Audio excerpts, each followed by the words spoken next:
Michel Rimbaud, bonjour et merci d'avoir accepté de nous recevoir chez vous pour cet entretien. Oui, je vous remercie, vous êtes le bienvenu. Vous avez été ambassadeur de France en Mauritanie de 1991 à 1994, Oui. au Soudan pendant plus de 5 ans et au Zimbabwe pendant 3 ans. En 2015, vous avez publié le livre remarqué Tempête sur le Grand Moyen-Orient, qui traite des menées occidentales dans cette région vitale pour l'approvisionnement énergétique du monde et peuplée de plusieurs centaines de millions d'habitants. Aujourd'hui, nous allons parler de la Libye, qui se débat dans des affres sanglantes depuis 2011. Pouvez-vous, s'il vous plaît, nous exposer votre point de vue sur ce pays qui, jusqu'à cette date, alors qu'il était dirigé par son guide, le colonel Mouammar Kadhafi. Oui. Alors, la Libye, c'est vrai qu'on peut parler de la Libye telle qu'elle était en 2011, du moins telle que beaucoup l'aperçoivent maintenant notamment, mais à l'époque aussi. Je pense que la Libye était un pays assez mal connu, ou plutôt connu sous un jour plutôt défavorable en Occident, ça c'est vrai. Ça n'était pas le cas sur le continent africain. Dans le monde arabe, c'était un peu mitigé, ça dépendait de quel pays, puisque le colonel Kadhafi, qu'on appelait automatiquement le colonel avec les foucades du colonel Kadhafi, et on le présentait un petit peu sous un jour farfelu. Or, moi je pense que ça n'était pas un homme du tout farfelu. C'est vrai qu'il avait des comportements un peu bizarroïdes, un peu provocateurs certainement. Alors du point de vue du monde arabe, il a longtemps misé sur l'unité arabe. Il a essayé, je crois, de faire des fédérations, des fusions avec à peu près tous les 22 pays de la Ligue arabe. Ça n'a jamais marché pour des raisons X et Y diverses. Et puis après, donc un beau jour, il en a eu marre et donc il s'est replié sur les ambitions de promouvoir l'unité africaine. Donc ça a été lui notamment l'un des grands artisans de la transformation de l'organisation de l'unité africaine en Union africaine aux environs au détour du siècle et du millénaire par le fait même. Donc, il a été non seulement l'un des concepteurs, puisque finalement c'est une réunion à Sirte en Libye qui avait donné lieu, qui avait lancé le projet de transformation de l'OUA en UA, une déclaration des chefs d'État africains du continent, de tout le continent africain.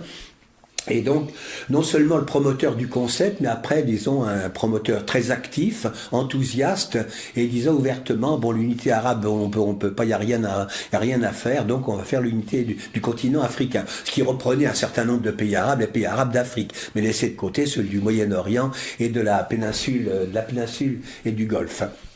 Alors, je crois qu'il y a contribué aussi, financièrement, c'est un des éléments importants du dossier, c'est qu'il était un gros contributeur. On dit que certaines, je crois qu'il contribuait à plus de 15% du budget à lui tout seul pour la seule Libye, évidemment sur les revenus pétroliers, et en même temps, comme il payait les cotisations de certains pays qui étaient un peu, comment on dit, impécunieux, enfin qui n'avaient pas d'argent, autrement dit. Je crois certaines années, on dit qu'il payait jusqu'à 37%, 35 ou 37% de l'ensemble du budget de l'Union africaine, ce qui fait beaucoup. Ensuite, il avait investi vraiment beaucoup en ce qui concerne la promotion d'institutions. Je pense peut-être on pourrait y revenir, mais ce sera déjà dit, donc je n'y reviendrai pas. Il avait donc aussi beaucoup investi dans la création d'institutions financières et économiques africaines afin de promouvoir, donner une base économique à l'unité africaine. Ces investissements étaient très importants et son but, c'est ça ce qui était probablement l'une des raisons de la crise en ce qui concerne la Libye, entre autres.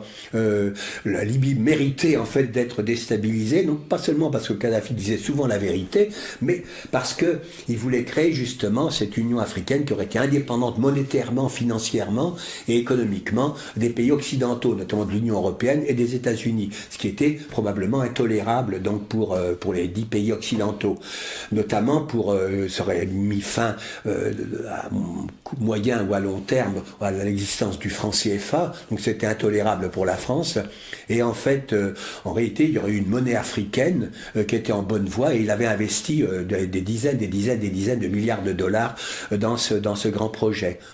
Donc ça, je crois que c'est une des raisons cachées qui n'est jamais invoquée, qui n'est pas une raison propre. Et or, les Occidentaux, d'ailleurs comme les islamistes, leurs complices dans toutes ces affaires des printemps arabes, des révolutions arabes, des événements, il y a pas que les Occidentaux, c'est pas eux qui portent tous les péchés du monde, ils en portent une bonne partie, mais une bonne partie également, ce sont les régimes islamistes, qui sont les deux, ce que j'appelle, moi, les tempêtes sur le Grand Moyen-Orient, je l'appelle en dehors du livre même, j'appelle ça une conjuration. Certains l'appelleront un complot. Oui, c'est peut-être un complot, c'est possible, je m'en fiche. On dit complotiste, comploteur, on confond les complotistes.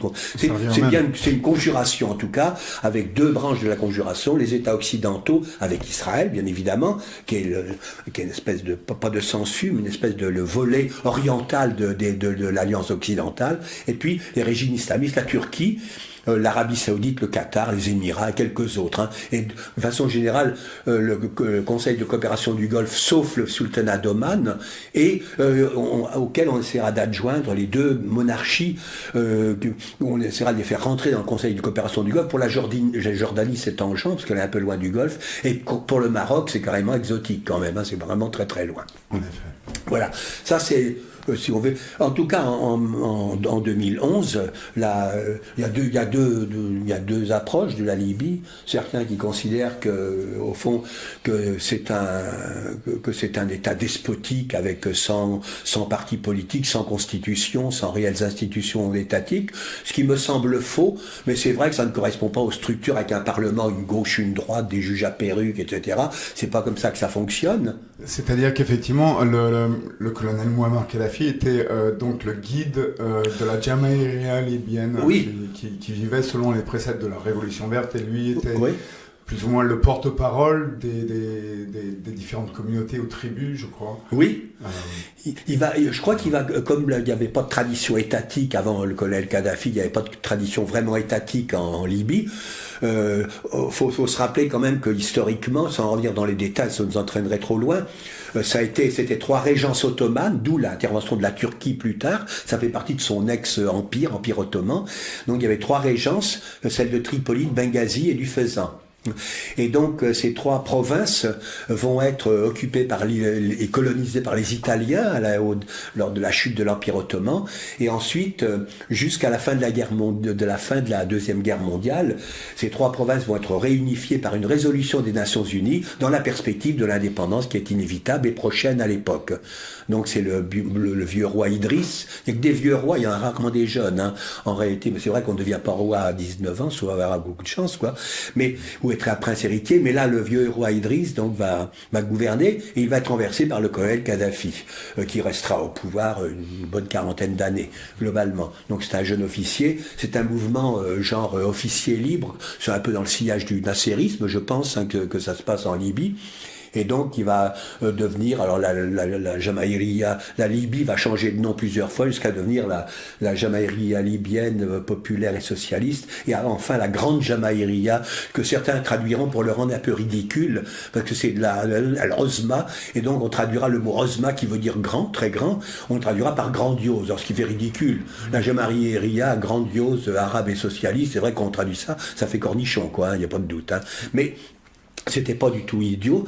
Bon, c'était un pays, et donc il va donner, pour reprendre ce que vous dites, il va, comme il n'y a pas de tradition étatique, il va fédérer en quelque sorte sous son égide et dans le cadre de sa théorie du livre vert, un peu plus tard, les tribus libyennes. Il va créer une espèce de bédouinocratie, j'allais dire, en Libye, mais sans que ce soit péjoratif, c'est-à-dire le gouvernement des tribus. Ça correspond tout à fait à la structure de la société libyenne. Ça ne veut pas dire que ce ne sera pas un État moderne. Certains, plutôt que de dire que c'est un État oppresseur, enfin il y a plein de gens qui considèrent que c'est un espèce d'État-providence, parce qu'il y a beaucoup de pétrole, évidemment, avec des avatars divers, mais ce pétrole, contrairement à ce qu'il existe ailleurs, par exemple en Arabie Saoudite, il y aura une redistribution des revenus en Libye, une redistribution qu'on ne retrouve pas dans plein d'États pétroliers. Donc il y aura une redistribution qui fait que tous les Libyens, peu ou prou. Certains seront plus égaux que les autres, en profiteront davantage, mais enfin, il y aura une redistribution, et c'est bien le rêve de Kadhafi en 2011, lorsque va éclater le printemps de Tripoli ou de Benghazi ou de je sais pas trop où, enfin de toutes les villes de Libye. Ce qui va se passer, il a un grand projet qu'il veut mettre en place, c'est-à-dire de redistribution générale et directe de l'argent du pétrole aux citoyens libyens. Alors ça ne se fera jamais, parce que peut-être le plan arrive en retard, mais je crois que la conception ne venait pas pour faire pièce au mouvement qui naissait. Je crois que c'était son projet réel, c'était dans la continuité de ce qu'il avait entrepris en Jamaïria.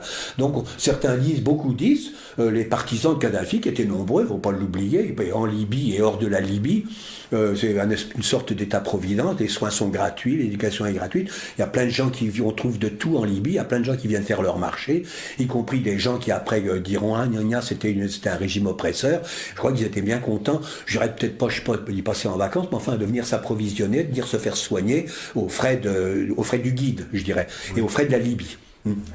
Voilà. Donc certains disent un état-providence. Alors on dit, certains d'autres, les détracteurs, quand les printemps entre guillemets ou la révolution libyenne mal nommée va éclater, effectivement on va dire que c'était un état oppresseur, qu'il était moitié cinglé, que Kadhafi était cinglé, enfin, en réalité qu'il n'y avait aucune garantie. C'est vrai que je pense qu'il faisait pas bon être opposant à Kadhafi, ça je crois. Moi je suis pas libyen, mais je pense que c'était pas très bon de tomber dans les pattes des services de sécurité libyens à l'époque, mais enfin de là à dire que c'était un enfer sur terre, je ne crois pas. C'était comme dans beaucoup de pays, au fond. Tant qu'on est d'accord avec le pouvoir, ça va, puis quand on n'est plus d'accord, c'est vrai que ce sera moins bien. Alors il suffit de trouver une côte mal taillée. En Libye, je pense que il y avait quand même beaucoup de points positifs. La Libye était le pays qui avait le revenu, le PIB, le produit intérieur brut le plus élevé par tête d'habitant. C'était passé, je crois, de 47 $ à peu près par an au temps du vieux roi Idriss, quand Kadhafi a pris le pouvoir. Non, il y a l'inflation, mais c'est rendu, je crois, à 10 000 ou 11 000 $ par tête d'habitant. Évidemment, lié au pétrole, mais il y a plein de pays qui ont du pétrole, et pour ça, le PIB, disons, réel, ne s'élève pas à 10 ou 11 milliards, quand c'est accaparé notamment par quelques dizaines de milliers de princes et de princesses et de fils de princes. Bon, par exemple, pour ne pas la nommer. Bon. Alors donc, et puis du point de vue, ce qui est aussi intéressant que le PIB, c'est les indices de développement humain des Nations Unies, les chiffres du PNUD qui sont publiés tous les ans, et de ce point de vue, la Libye était le numéro 1 sur le continent africain globalement, y compris en incluant l'Afrique du Sud chérie, le Nigeria et d'autres pays, les pays du Nord, du Sud et du Centre et du Milieu, mais c'était le numéro 1 sur le continent africain, et le numéro 2, je crois, si on prenait dans les pays de la Ligue arabe, après de l'Arabie Saoudite ou le Koweït ou quelque chose comme ça, ou le Qatar. Bon. Donc c'était vraiment un État un peu providence, et qui était en progrès. Alors voilà, mais est-ce que c'est un État oppresseur? C'est vrai que c'était pas une démocratie à l'occidentale avec une gauche et une droite qui disent la même chose, ça c'est vrai.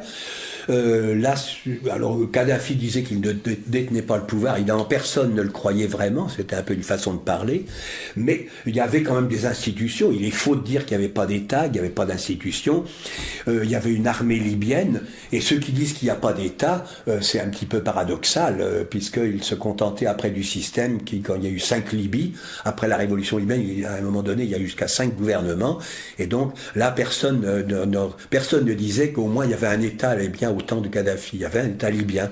Alors, c'était peut-être pas un État idéal, mais c'était non démocratique, je ne sais pas. C'était pas un système qui était démocratique à l'occidental, qui vaut ce qu'il vaut et qui ne vaut pas ce qu'il ne vaut pas.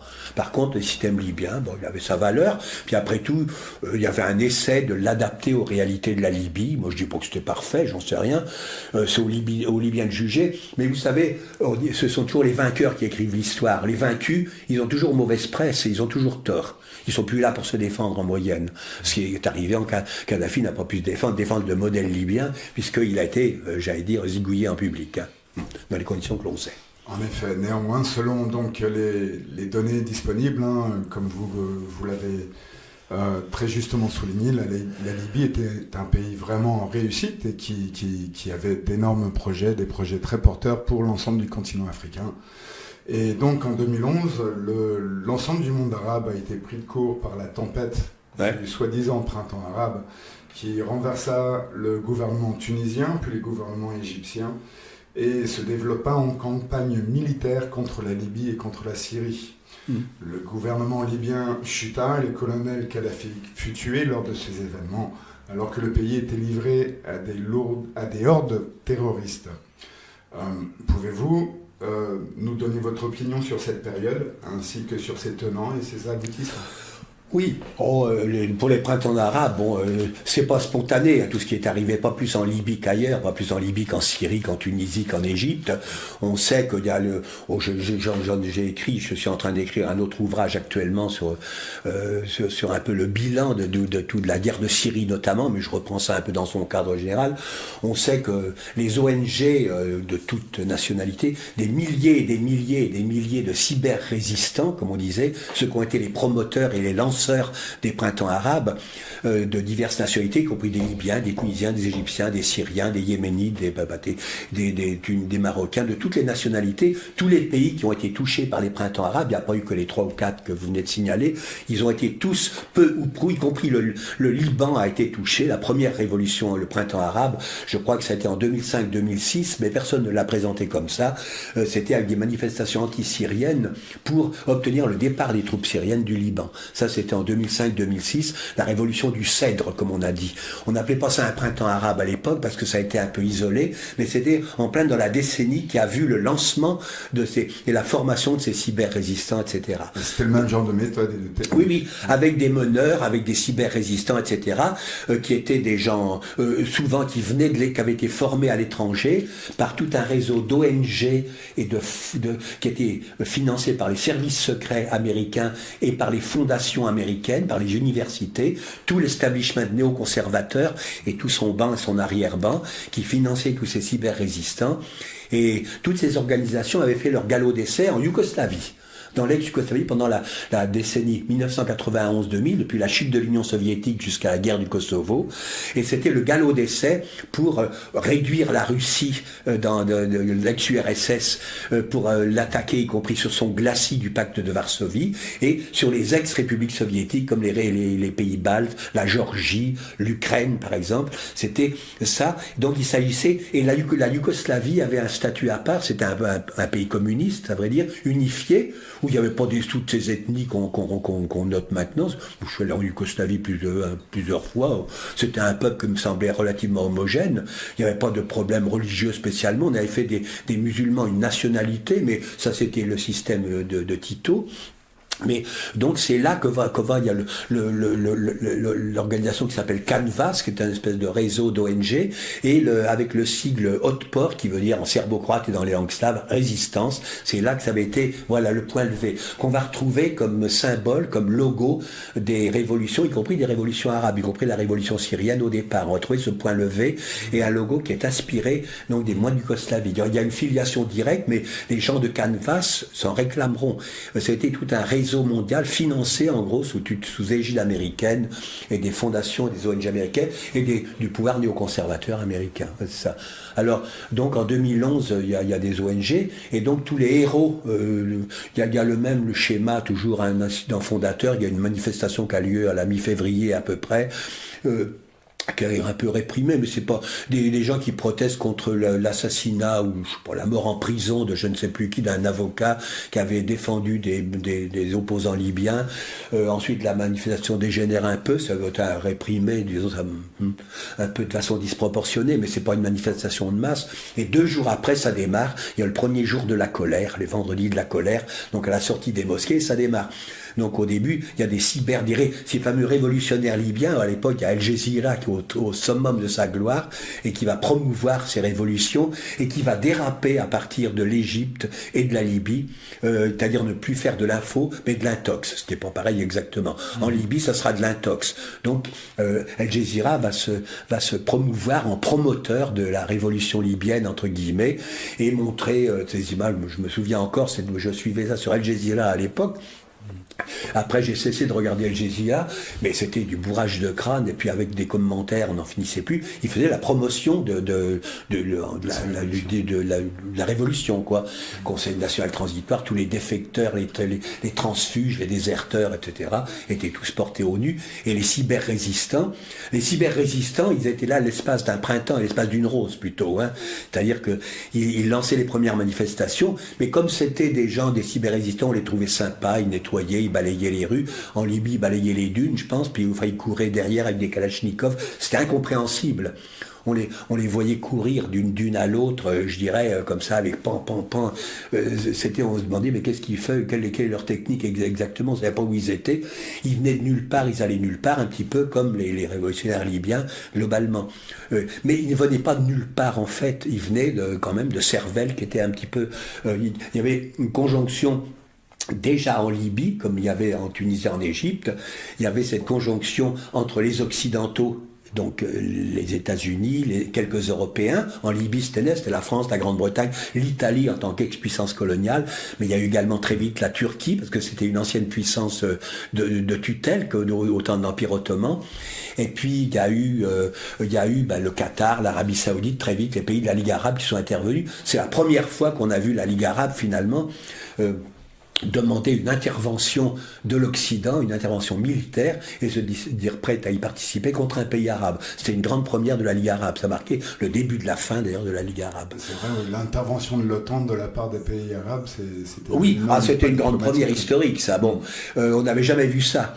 Mais on va s'habituer à beaucoup de choses après, par la suite. Alors donc, ça se passe en quelques semaines, et il y a une première résolution. On n'attend pas, il n'y a pas de diplomatie là-dedans. Il n'y a pas un jeu comme il y a eu en Égypte ou en Tunisie, même des espèces de négociations diplomatiques. Il n'y en aura pas. La seule organisation qui essaiera d'intervenir diplomatiquement, ce sera l'Union africaine.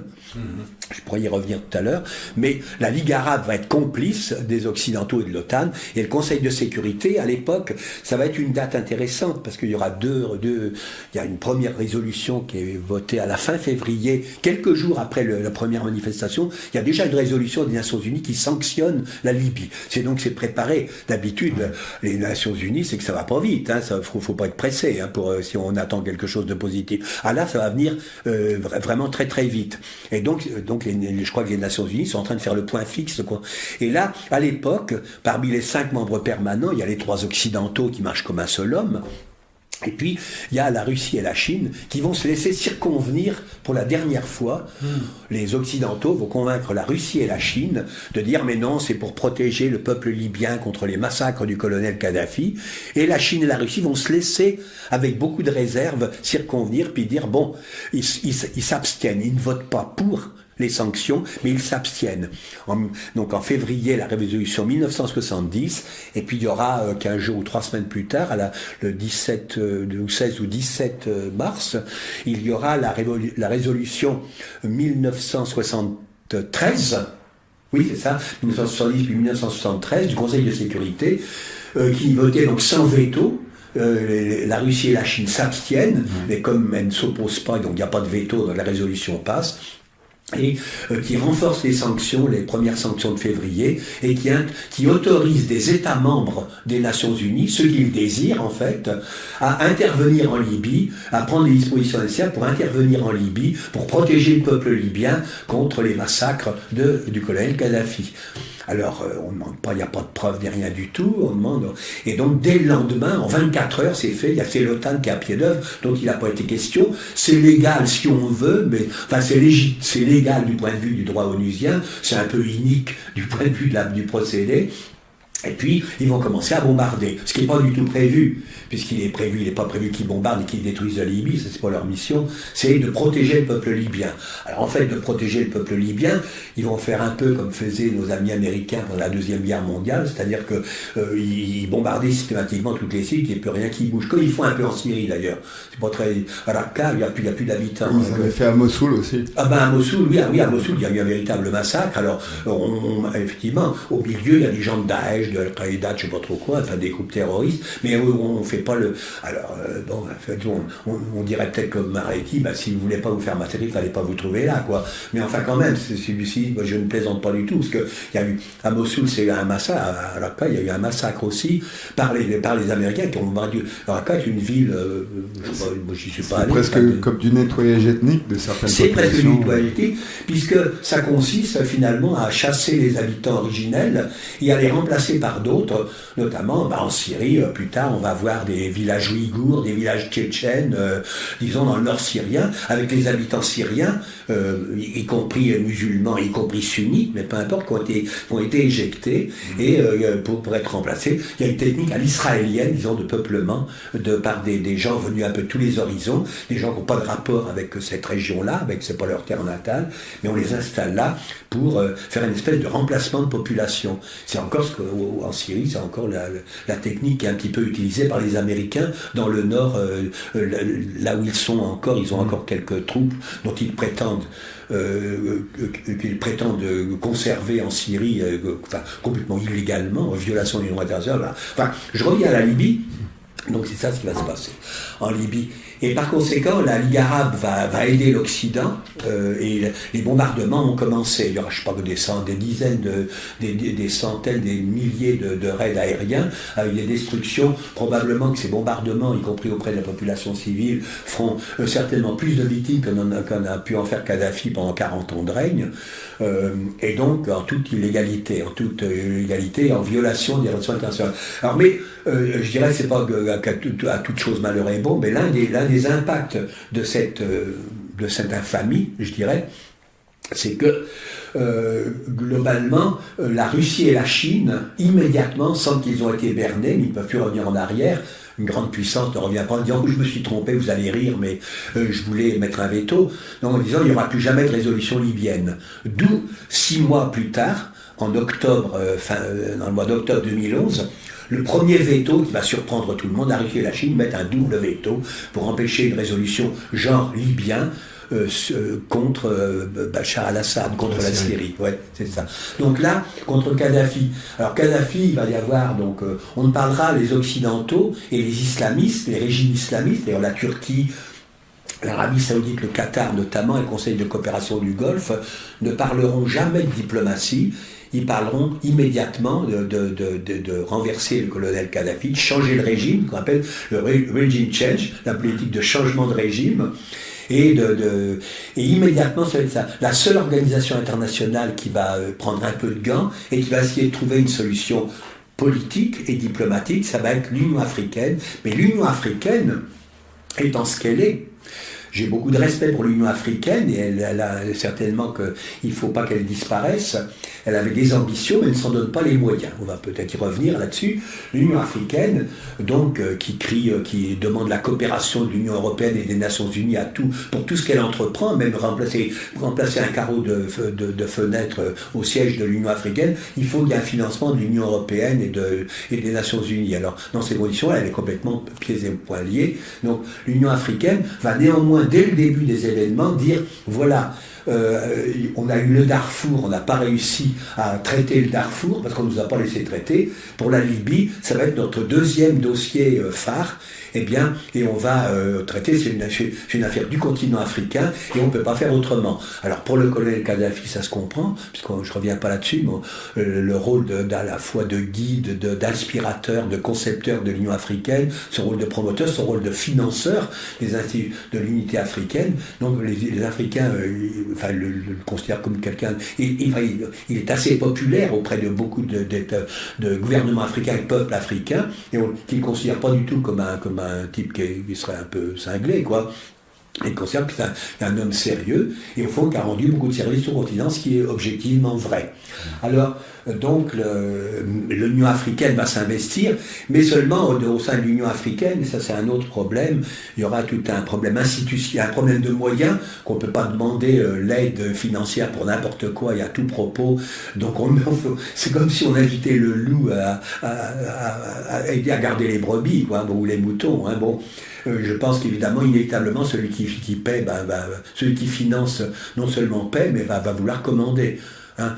Donc l'Union africaine n'aura pas les mains libres. Et en plus, il y aura une concurrence, je pense qu'il y aura entre la Commission, le Conseil des chefs d'État, le Conseil des ministres des Affaires étrangères, entre la Commission africaine, le président de la Commission, le commissaire chargé des relations extérieures, le groupe de haut niveau qui va être créé de chefs d'État dans le cadre de l'Union africaine, les organisations régionales, etc. L'Union africaine, il va y avoir tellement de monde qui s'occupe du dossier libyen, et il y aura tellement de monde qui s'oppose, disons, à toute intervention de l'Union africaine dans le dossier, parce que ça serait une intervention diplomatique, que finalement l'Union africaine va se faire éjecter. Disons, depuis la résolution 1973, ils proposent d'envoyer des chefs d'État, 5 ou 6 chefs d'État dans un panel de chefs d'État de haut niveau, donc créé par l'Union africaine. Ils veulent se rendre à Tripoli et en Libye pour prendre des contacts avec toutes les parties pour trouver une solution politique. L'OTAN leur interdira d'y aller en disant c'est pas possible parce que on commence à bombarder. Donc ils ne pourront pas aller en Libye, ils ne pourront y aller quand les bombardements sont commencés. Alors, je pense que l'Union africaine va être mise hors jeu, mais elle poursuivra sa démarche et courra, j'allais dire, après la diplomatie, et elle courra après les bombardements en arrivant toujours 48 heures trop tard. Quelque part, et en prenant de réunions de sommet de l'Union africaine, de réunions des ministres, du conseil du panel des chefs d'État de haut niveau, de la commission, toutes les déclarations diverses, de réunion de décision en décision, les propositions viendront toujours trop tard et seront donc inopérantes. Donc ça va le jeu, je ne rentre pas dans les détails, mais enfin c'est facile, c'est qu'on prend une chronologie, disons sur le terrain, je m'étais amusé, enfin amusé c'est une façon de dire, je m'étais...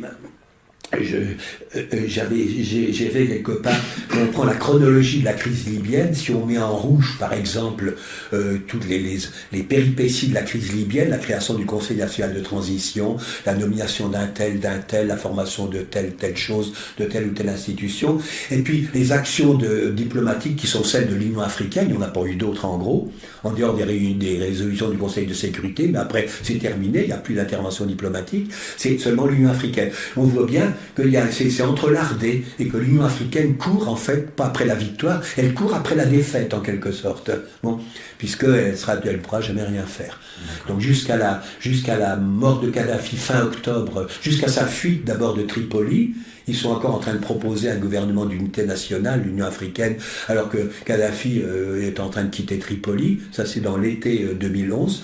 Et ensuite il sera en fuite, il sera rattrapé dans les conditions que l'on sait, c'est-à-dire kidnappé, dénoncé par des services spéciaux occidentaux probablement, sans entrer dans les détails, et il subira le sort que l'on sait devant les caméras. Et l'Union africaine va finir par reconnaître le Conseil national de transition, je crois en octobre ou novembre. Et quand Abdel Jalil, donc qui sera l'un des pontes de l'ex-régime de Kadhafi, de la Jamaïria, sera un peu l'homme fort de la Libye nouvelle avant d'être écarté, quand il déclare la fin quand les nouvelles autorités déclareront la fin des hostilités et la Libye libérée, l'Union africaine viendra tout juste de reconnaître le Conseil national de transition. J'exagère peut-être un peu, mais pas beaucoup quand on prend le chronomètre, c'est ça. D'accord. Il était plus ou moins contraint et forcé donc, par la complexité diplomatique de son opération et parce qu'il y avait sans doute des... Enfin bon, c'était trop compliqué pour eux. Et puis je pense qu'il y a tous les aspects cachés. Alors on a parlé de la Libye, l'aspect interne, la répression, la démocratie, ça serait su. La Libye n'est jamais devenue démocratique. Alors comme je dis toujours, ceux qui aimaient la Libye sont servis. Il y en a eu jusqu'à 5 Libyes. Alors il y a un peu moins de pouvoir que ça actuellement, mais il y en a encore 2 ou 3. Il y en a eu 5 à un moment. Il y avait le pouvoir de Tripoli, qui était l'héritier du gouvernement central, Benghazi, qui avait été la place forte de la révolution, qui était sur la frontière Est. Ça sera une vieille technique des printemps en Syrie, par exemple, de mettre les places fortes de la révolution, entre guillemets, ou du soulèvement contre le gouvernement pour renverser le régime, de le mettre dans des points périphériques. En Syrie, ça sera à Dera, ça sera du côté de la frontière irakienne, la frontière turque, tout ce qui peut être alimenté de l'étranger. On ne saurait mieux avouer que tous ces mouvements étaient financés et devaient tout leur moindre succès à l'étranger. C'est comme s'il y avait une révolution française qui se cantonnait à Strasbourg, à Dunkerque, et puis à la Bidassoa, je sais pas, et puis à Nice et à San Remo, quoi. C'est à peu près ça. Bon, et puis parce qu'en Syrie, c'est ce qui va arriver. Et parmi ces financiers internationaux, il y avait donc des pays du Conseil de coopération du Golfe, oui, dont l'Arabie Saoudite et le Qatar. Et le Qatar, oui. Mais ce sont pour financer des groupes un peu différents, il me semble. Oui, mais à l'époque, ça n'est encore pas différencié comme ça va l'être en Syrie. Effectivement, il va apparaître plus tard qu'il y aura deux groupes, les groupes financés par le Qatar et la Turquie d'ailleurs. La Turquie intervient dès la Libye. Qui sont liés aux frères musulmans. Oui, c'est les frères musulmans. Et puis les autres, ce qu'on appellera les salafistes, c'est-à-dire des activistes, mais d'une autre école, des wahhabites. Alors, il y a quand même deux choses là-dedans, sans rentrer dans les détails. Le Qatar et l'Arabie Saoudite se sont retrouvés, le Qatar en compagnie de la Turquie, d'un côté, et l'Arabie Saoudite se sont retrouvés dans deux camps différents, à un moment au point d'apparaître ennemis et de l'être finalement, géopolitiquement. Mais ça n'est pas indifférent idéologique. Il y a deux régimes wahhabites parmi les pays arabes. Il y a l'Arabie Saoudite et le Qatar. Historiquement, idéologiquement et religieusement et théologiquement, ce sont deux régimes inspirés par le wahhabisme, le wahhabisme de Mohammed ibn Abdel Wahhab. Alors, il y a un grand pays, l'Arabie Saoudite, et puis un micro-pays qui est le Qatar. Mais idéologiquement, c'est les deux pays wahhabites. Il y en a pas. Ils ne sont pas dans des camps opposés théologiquement. Bon. Alors, il y en a un qui c'était jusqu'à présent un pays faussement rigoriste, rigoriste pour les pauvres et pour la masse de la population et pour toutes les classes dangereuses, comme je disais, tout le monde est dangereux en Arabie Saoudite, mais pour les familles princières, c'était beaucoup plus tolérant. Bon. Et puis deuxièmement, ça c'était une conception rigoriste, intransigeante, fanatique de l'islam qui va donner tous les malheurs que l'on sait.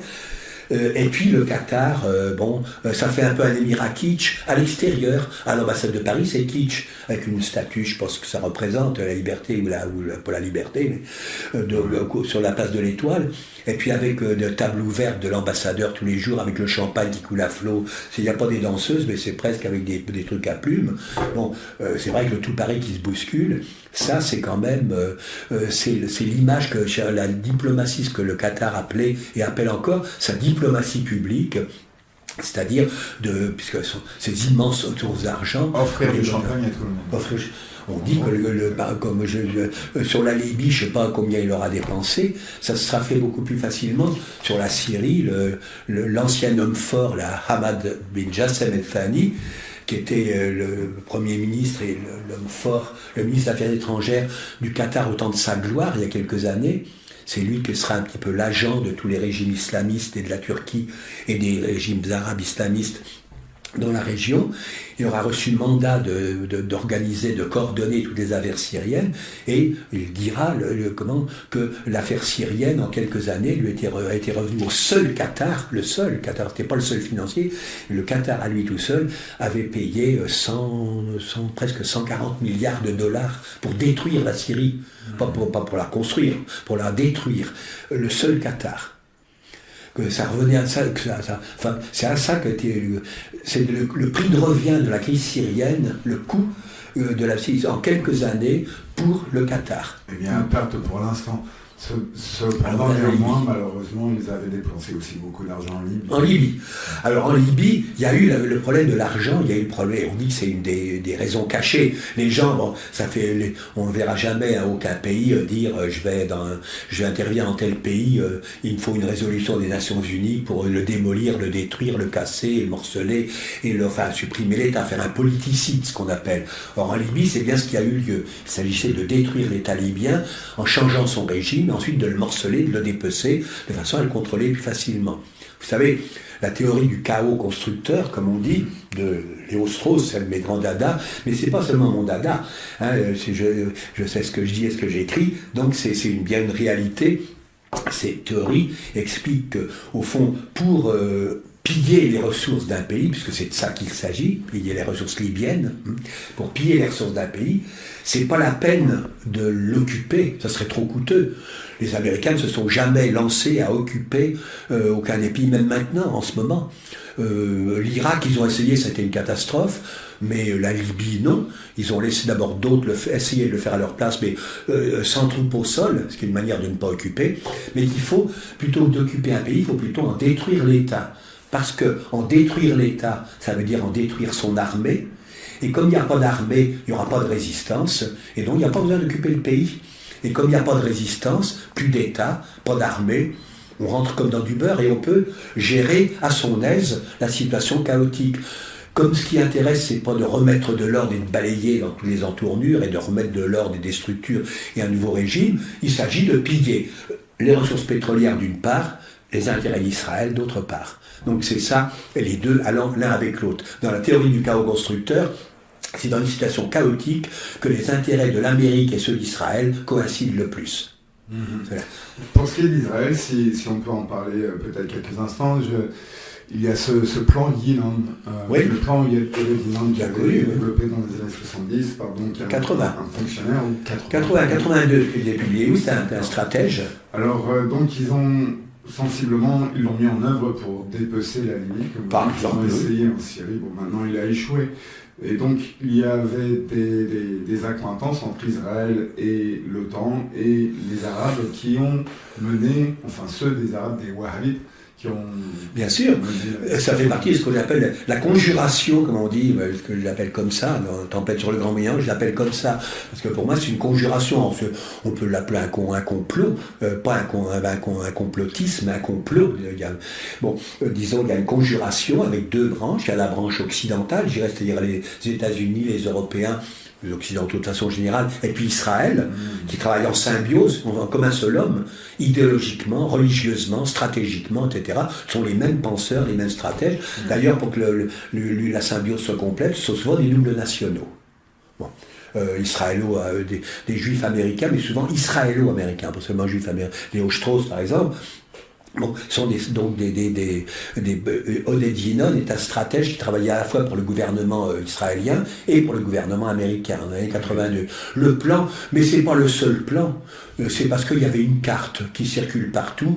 Alors certains disent que Bernard Lewis, un autre orientaliste qui a été à l'origine aussi, qui est un des concepteurs, puis l'autre, un certain colonel, je ne sais plus comment, Walter, un nom comme ça, qui est un colonel, comme son nom ne l'indique pas, israélien, je crois.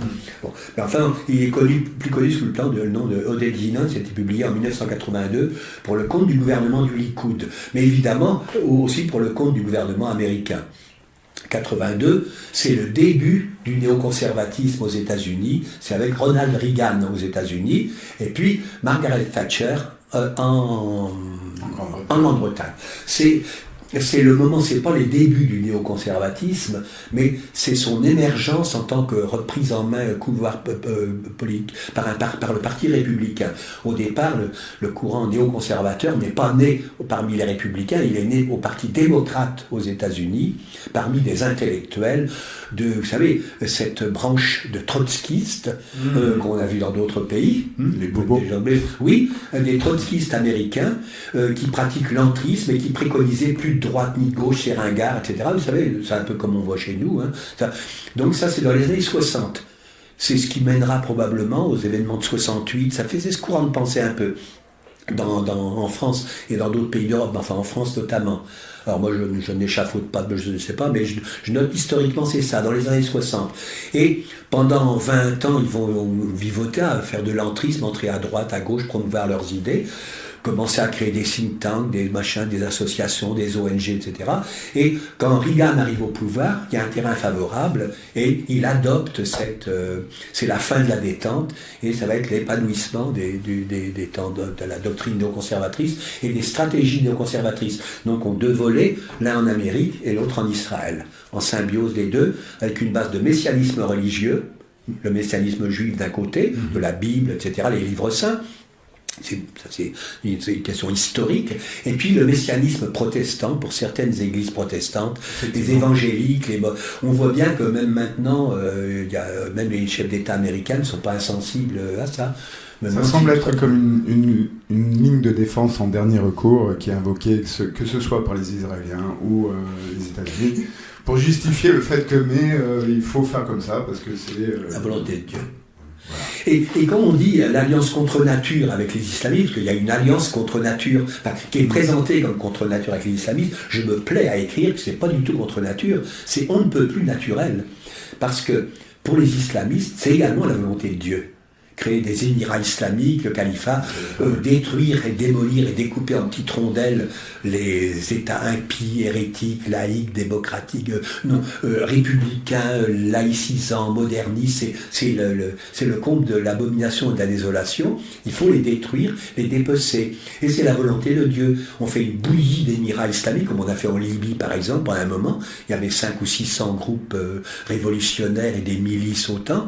Bon, il y avait 5 pouvoirs qui disaient l'unité nationale, on pourrait y revenir, mais bon, je pense que c'est ce qu'ils ont fait, les néoconservateurs, les islamistes, et en attendant de recréer le califat. Que c'est le rêve finalement des Turcs de recréer le califat ottoman un siècle après sa destruction.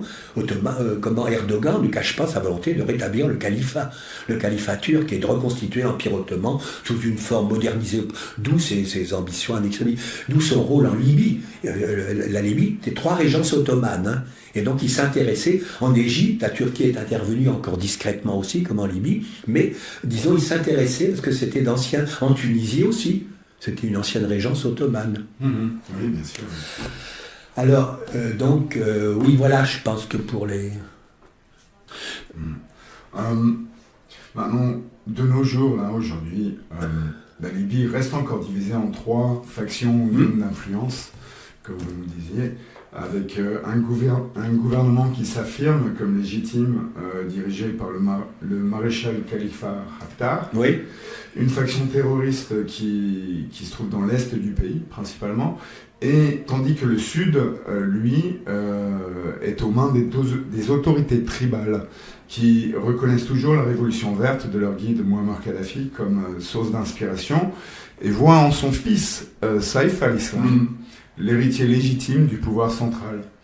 Avec ses forces en présence dans le pays, sous le regard de la population libyenne elle-même et de l'opinion internationale, quelle perspective s'offre à la Libye, selon vous, et comment pourra-t-elle s'extraire de l'enfer que l'Occident a déchaîné sur elle ? C'est vrai, l'enfer que l'Occident a déchaîné sur elle, c'est vrai.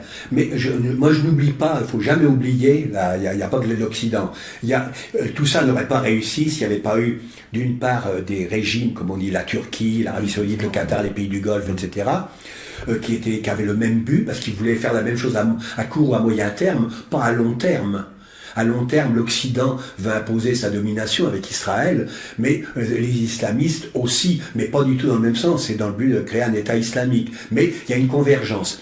Je reviens encore une remarque, je pense qu'il y a une longue tradition de coopération et de collaboration entre les Américains et les frères musulmans pour combattre précisément les mouvements nationalistes, laïques, modernistes, le nasserisme, des gens, le gouvernement Kadhafi, etc., le livre vert, tous ces gouvernements. La Syrie, le parti basque était la bête noire, littéralement, parce qu'il représentait, depuis la mort de Nasser, il représentait la partie qui a été la plus inadmissible, etc., la plus inacceptable, et donc, eh bien ça. Donc il y a cette convergence, et c'est pour la volonté de Dieu également.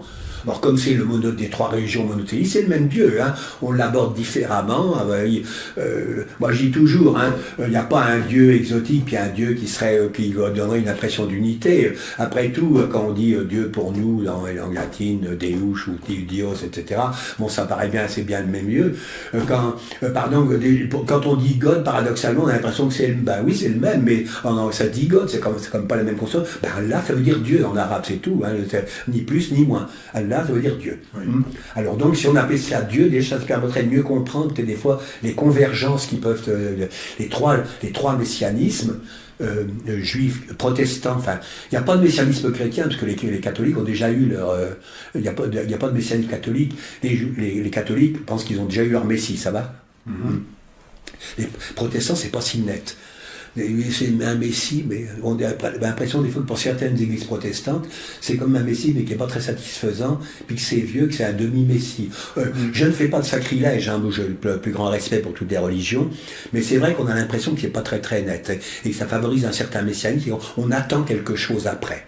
Alors on ne sait pas si c'est le jugement dernier, là tout le monde sera content, mais disons c'est ça. Et puis le messianisme musulman, donc islamiste, takfiriste, voilà, et qui sont tous les trois a priori tout à fait intolérants, mais qui ont la même conception.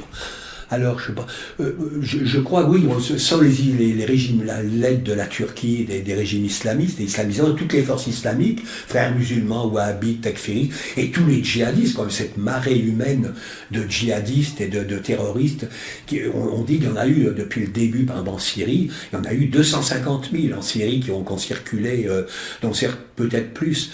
Certains sont morts, ont été tués, sont repartis, d'autres sont toujours là, il y a eu un renouvellement, c'est inépuisable pratiquement. Oui. Et donc, tout sans cette marée de djihadistes qui viennent pas là en faisant du tourisme, dire tiens, ça nous plaît, on va faire la guerre sainte ici, ils sont appelés, ils sont financés, c'est même fort cher. Alors, il y a l'argent, en parlant de finance, l'argent de Kadhafi. L'argent de Kadhafi, ça c'est une des raisons de la crise libyenne. Ça a été en fait, ça apparaît dans les papiers des WikiLeaks, là, vous savez, Je crois que, enfin, oui, c'était donc Kadhafi. En fait, on a dit, puisque une des premières choses qui a été faite dès 2 jours après la première manifestation en Libye, la première des sanctions, il y a une résolution 1970, 3 jours après, je crois. Ça y est, il y a les 3 sanctions traditionnelles. Le gel des avoirs libyens, qualifié pour la circonstance de l'argent de Kadhafi, l'argent de la Libye.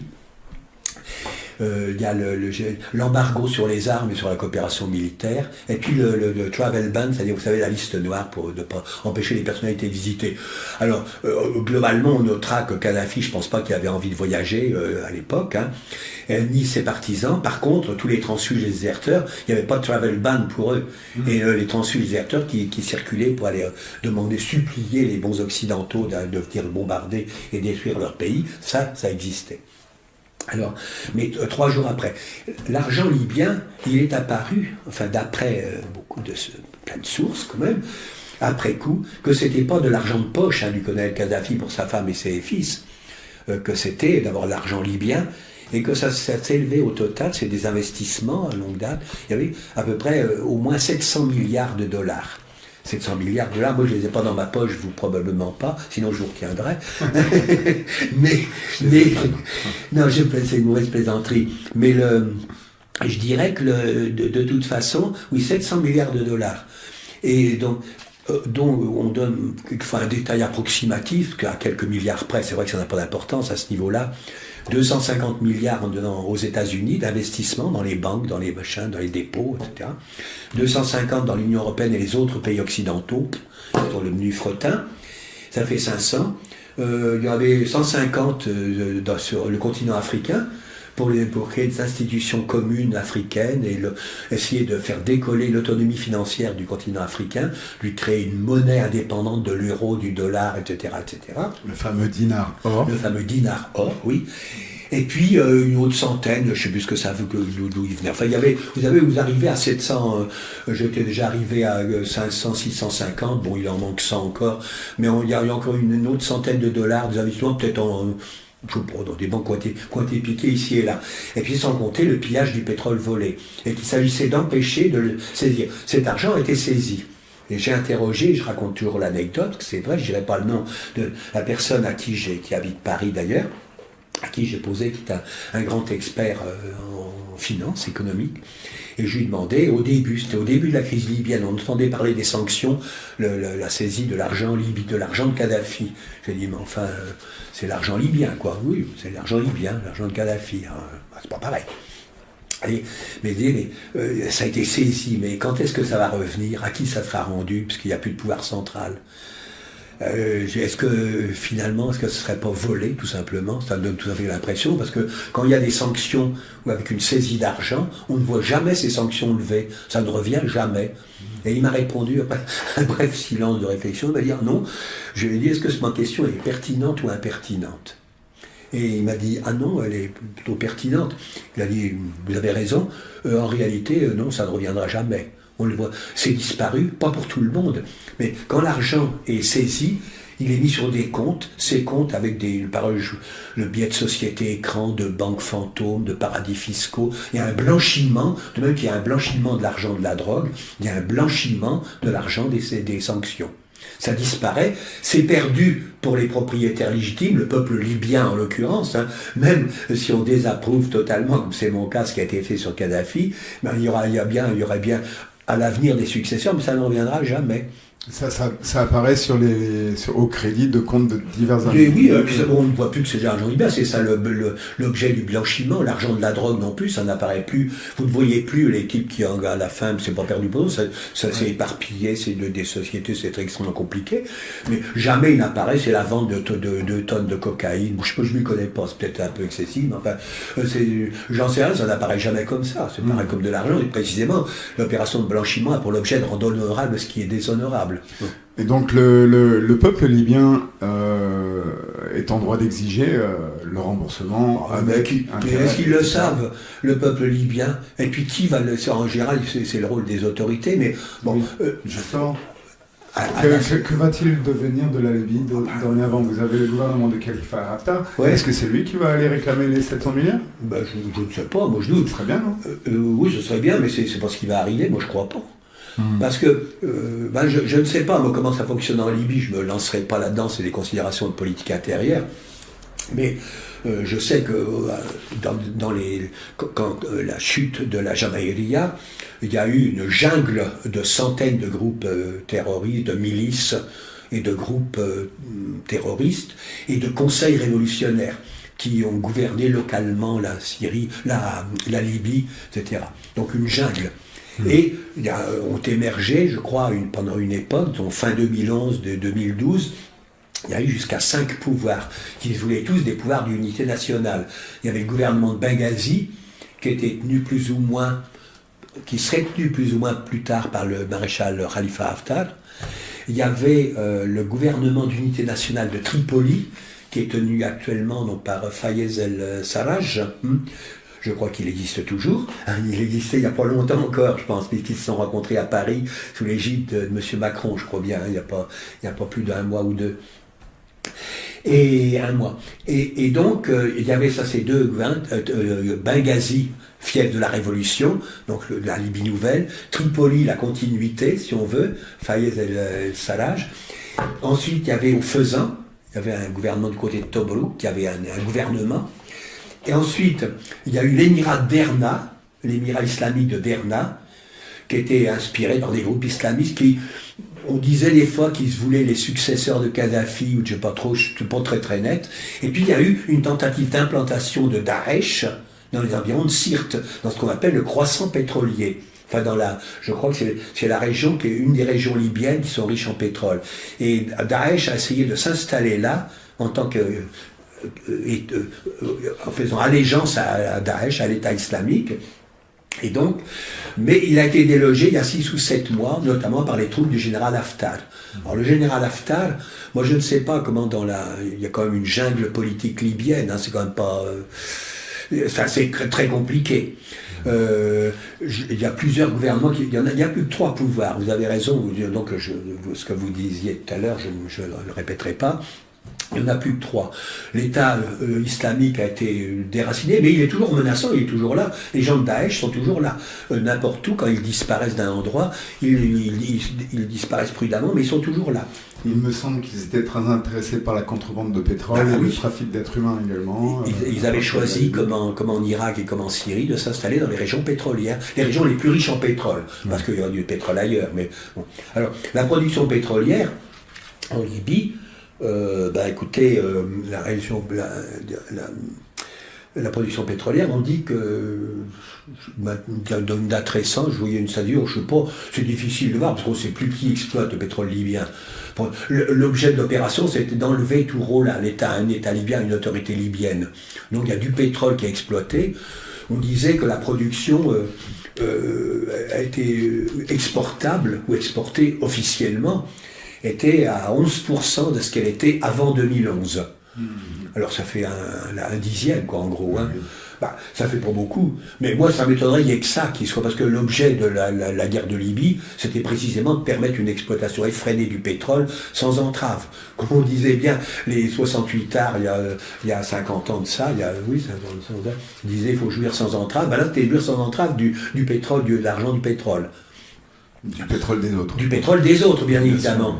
Et donc on ne sait pas, moi je ne sais pas comment ça fonctionne, les compagnies pétrolières, occidentales, pas occidentales, et puis certainement, donc tous ces groupes, ces milices, ces conseils révolutionnaires, soi-disant, qui vont faire ce que faisait Daesh, disons, en Syrie et en Irak, c'est-à-dire pomper le pétrole, de voler le pétrole de l'État légal, et puis le vendre au marché noir à des prix défiant toute concurrence, ce qui permettait de l'écouler facilement.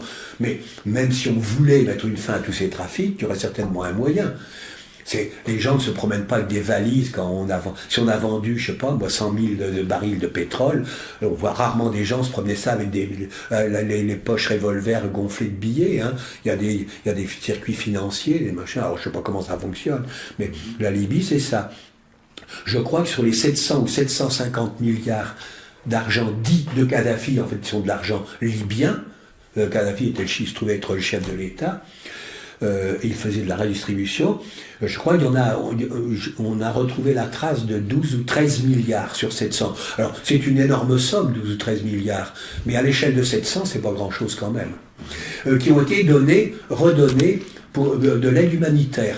Mais de l'aide humanitaire, quand on a détruit un pays, je crois pas que ça soit satisfaisant, quoi. Non, c'est clair. Très bien.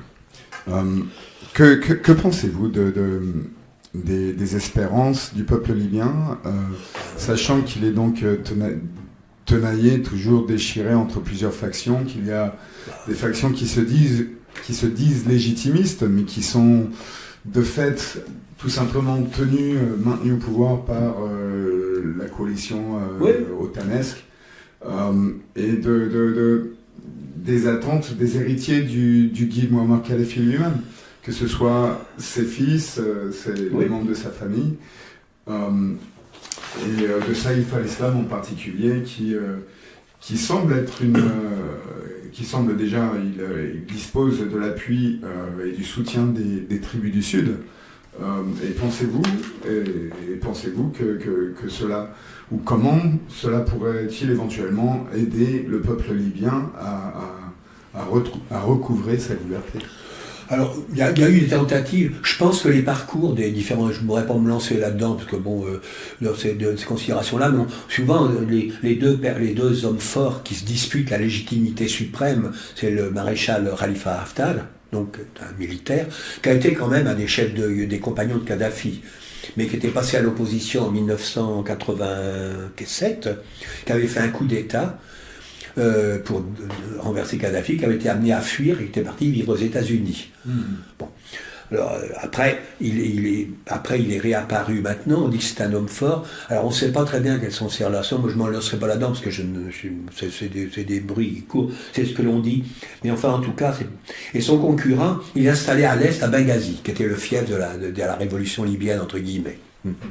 Alors, il joue un rôle très important, certainement. Alors, certains l'accusent de toutes sortes de choses. On dit finalement qu'il combat Daesh, certains disent qu'il a déjà avec Daesh. Vous savez, on accuse tout et n'importe qui de tout et n'importe quoi désormais. Alors je ne sais pas, moi je me lancerai pas, c'est des spéculations. Vous pouvez même zapper ceci parce que c'est un peu incertain.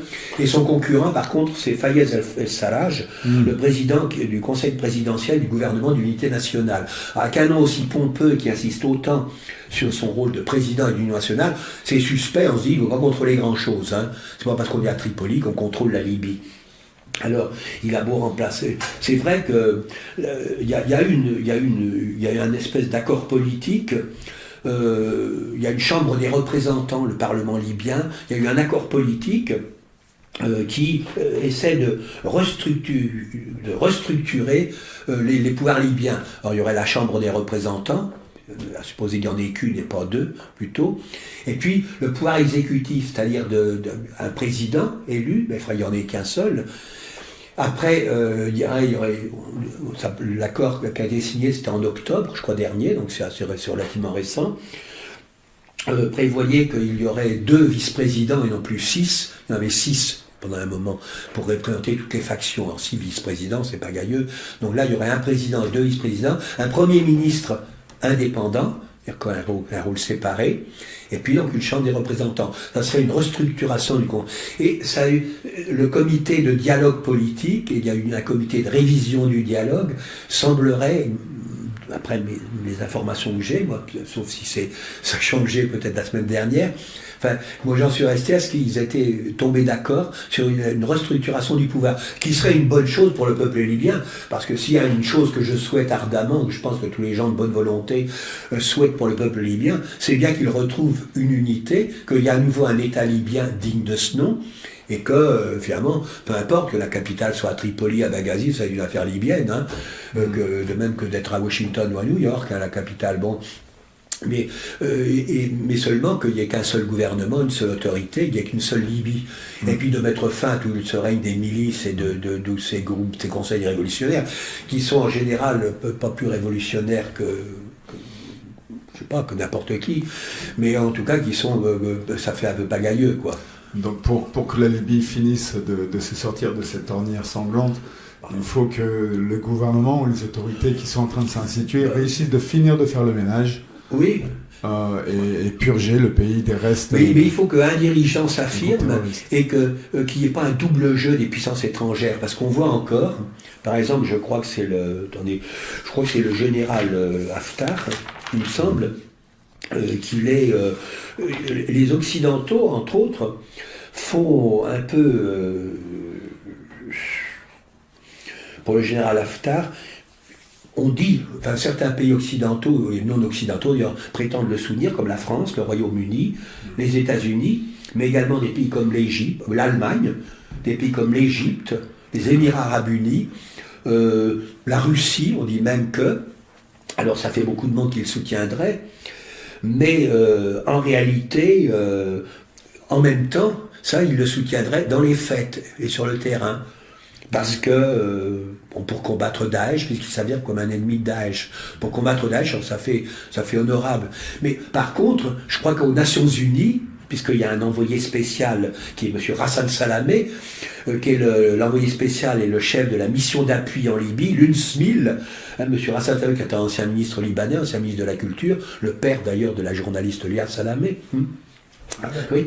Et donc ce comité mixte, oui, tous les pays que je viens de mentionner, certains d'entre eux, notamment les Occidentaux, je crois qu'aux Nations Unies, ils soutiennent le concurrent qui est plutôt le gouvernement qui siège à Tripoli, qui a une continuité géographique, géopolitique si on peut dire géographique et politique par rapport au régime de Kadhafi, la Jamaïria. Non, M. Fayez el-Farraj. Alors, au fond, ils soutiennent officiellement aux Nations Unies Fayez el-Farraj, et on dit que dans les faits, sur le terrain, ils soutiennent le général Haftar. Alors, si ça ne s'appelle pas la stratégie du chaos constructeur... Diviser pour mieux régner. Oui, c'est ça. Diviser pour régner. Ma main droite ignore ce que fait ma main gauche, et ma voix ignore ce que fait ma main, quoi. Je soutiens en parole...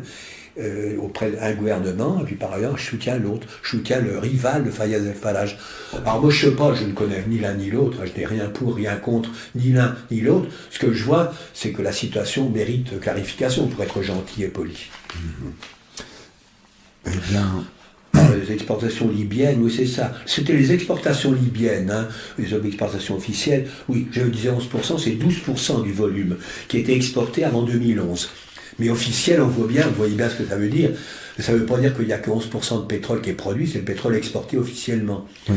Mais ça, qui tient les statistiques, j'en sais rien. Moi, ça ne m'étonnerait pas qu'il y ait un volume, peut-être pas comme avant 2011, parce qu'il y a le foutoir quand même, un petit peu, le désordre. Hein.